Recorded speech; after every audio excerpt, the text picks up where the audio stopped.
Welcome to Vijayalakshmi videos. ఈరోజు మేము శాంతాశ్రమానికి వెళ్తున్నామండి. ఎందుకంటే మాకు యూట్యూబ్ పేమెంట్ వచ్చింది కదా, సో ఆ పేమెంట్లోని హాఫ్ మనీ అనేది మేము శాంతాశ్రమంలో ఉన్న దివ్యాంగులకు అనేది ఖర్చు పెట్టడం జరుగుతుంది. వాళ్ళకి బుక్స్, పెన్స్, వాళ్ళకి స్టేషనరీ అంతా మేము ఇవ్వడం జరుగుతుంది. ఇవి ఎందుకు ఇస్తున్నామంటే మేము ప్రతి ఒక్కరు చదువుకోవాలని మా నాన్నగారి ఆలోచనతో ఇది స్టార్ట్ చేసాము.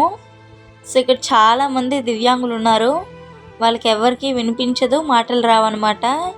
సో వాళ్ళ భావాలు ఎలా చెప్పుకుంటున్నారంటే వాళ్ళ సైకిల్ ద్వారా అనమాట. ఇక్కడ స్కూల్ టీచర్స్ ఇదంతా అంటే వాళ్ళకి ఏం చెప్పాలన్నా కూడా సైకిల్ దారే అనమాట. ఈరోజు ఇండిపెండెన్స్ డే. సో ఈరోజు పంచితే మంచిదని చెప్పి మా డాడీ పంచుతున్నారు.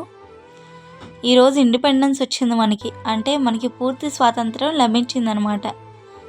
దాంట్లో చాలామంది పార్టిసిపేట్ చేశారు.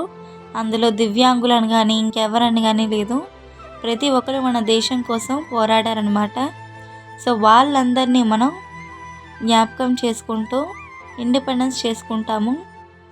ఈ మంచి సందర్భంలో ఇలా ఇవ్వాలని మా నాన్నగారికి అనిపించింది. మేము ఇస్తున్నప్పుడు వీళ్ళు చాలా హ్యాపీగా ఫీల్ అయ్యారండి. వాళ్ళ హ్యాపీనెస్ చూసి మాకు కూడా చాలా హ్యాపీ అనిపించింది.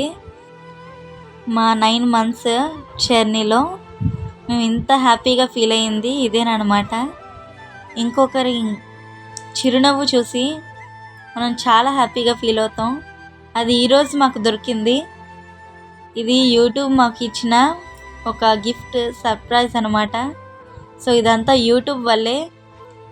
ఒకవేళ మేము యూట్యూబ్ స్టార్ట్ చేయకుండా ఉంటే ఈ చిరునవ్వు మేము చూసేవాళ్ళు కాదేమో. మనం ఇలాంటి దివ్యాంగుల్ని ఇంకా ఎంకరేజ్ చేయాలండి. వాళ్ళలో ఉన్న టాలెంట్ వాళ్ళకి తెలియకపోవచ్చు, కానీ మనకు తెలుస్తుంది.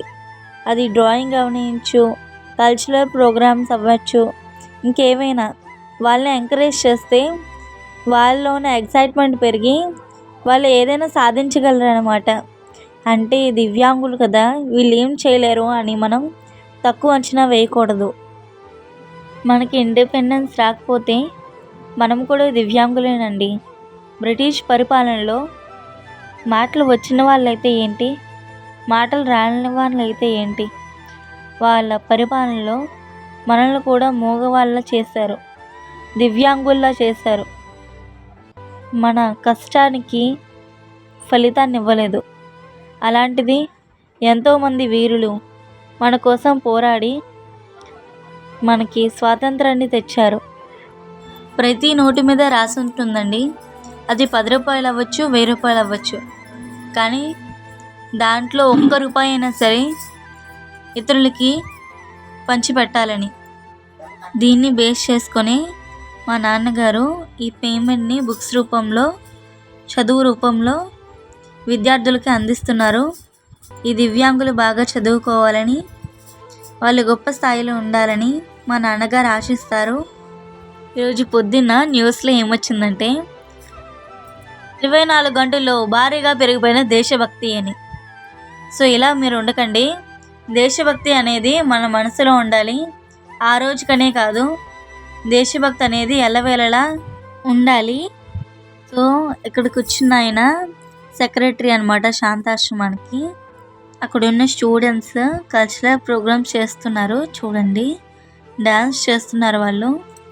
తేనెల తేటల మాటలు అనే సాంగ్కి దేశభక్తి వాళ్ళలోనే ఉంది కాబట్టి వాళ్ళకి తెలుస్తుంది.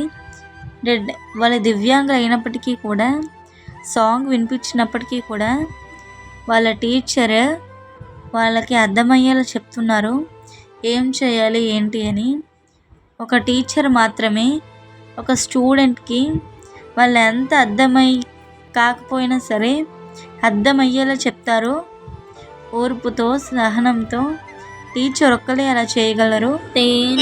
తేటల మాటలతో మన దేశమాతనే కొలిచెదమా, భావం భాగ్యం కూర్చుకొని ఇక జీవనయానం చేయుదమా. తేనెల తేటల మాటలతో మన దేశమాతనే కొలిచెదమా, భావం భాగ్యం కూర్చుకొని ఇక జీవనయానం చేయుదమా. సాగర మేఘల చుట్టుకొని సురగంగ చీరగా మలచుకొని గీతాగానం పాడుకొని మన దేవికి ఇవ్వాలి హారతులు. ఈ నెల తేటల మాటలతో మన దేశమాతనే కొలిచెదమా.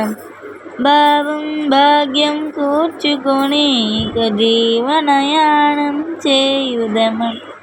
గాంగ జటాధర భావనత హిమశైల శిఖరమే నిలబడగా గలగల పారే నదులన్నీ ఒక బృందగానమే చేస్తుంటే తేనెల తేటల మాటలతో మన దేశమాతని కొలిచెదమా. భావం భాగ్యం కూర్చుకొని ఇక జీవనయానం చేయుదమా. ఎందర వీరుల త్యాగ ఫలం మన నీటి స్వేచ్ఛకి మూలబలం. వారందరినీ తలచుకొని మన మానస వీధిని నిలుపుకొని తేనెల తేటల మాటలతో మన దేశమాతనే కొలిచెదమా. భావం భాగ్యం కూర్చుకొని ఇక జీవనయానం చేయుదమా. భావం భాగ్యం కూర్చుకొని ఇక జీవనయానం చేయుదమా. భావం భాగ్యం కూర్చుకొని ఇక జీవనయానం. వాళ్ళ ప్రోగ్రామ్ అయిపోయింది ఇక్కడికి. సో వాళ్ళ ఫ్రెండ్స్ క్లాప్స్ కొడుతున్నారు, వాళ్ళు బాగా చేశారని ఎంకరేజ్ చేస్తున్నారు వాళ్ళని. సో ఇప్పుడు ఏంటంటే స్కిట్ అవ్వబోతుంది అనమాట. సో స్కిట్లోని మనకి అసలు ఎందుకు కలిసి ఉండాలి, అసలు భారతదేశము ఎందుకు 3 కలర్స్ ఉంది, ఏంటి ఫ్లాగ్ ఒక నిబంధన అనేది చెప్తున్నారనమాట. ఇక్కడ ఒక అబ్బాయి తను ఎత్తుతున్నారు కదా, తనే ఒక గాడ్గా చేసుకొని తను ఒక హిందువులా ఆ దేవుడిని పూజిస్తున్నారనమాట. దేవుడు అనేది ఎక్కడో ఉండడండి. ఒక చిన్న బొమ్మ పెట్టుకున్నా కూడా దానిలోని మంచి విశ్వాసంతో మనం చూస్తే ప్రతి దాంట్లోనే మనకి దేవుడు కనిపిస్తాడు. ఇప్పుడు క్రిస్టియన్ వస్తున్నాడు. సో తను జీసస్ చేసి బైబిల్ చదువుతున్నాడు చూడండి. తన మతం కోసం తను ప్రార్థన చేస్తున్నాడు.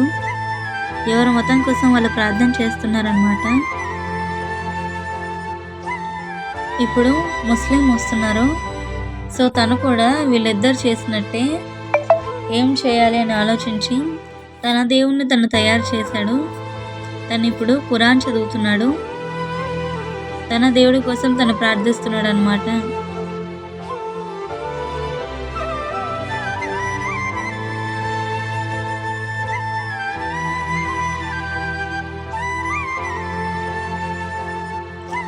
తను వెళ్ళాడు. ఇప్పుడు ఇంకో అతను వచ్చాడు. తన దేవుని తను తయారు చేస్తున్నాడు.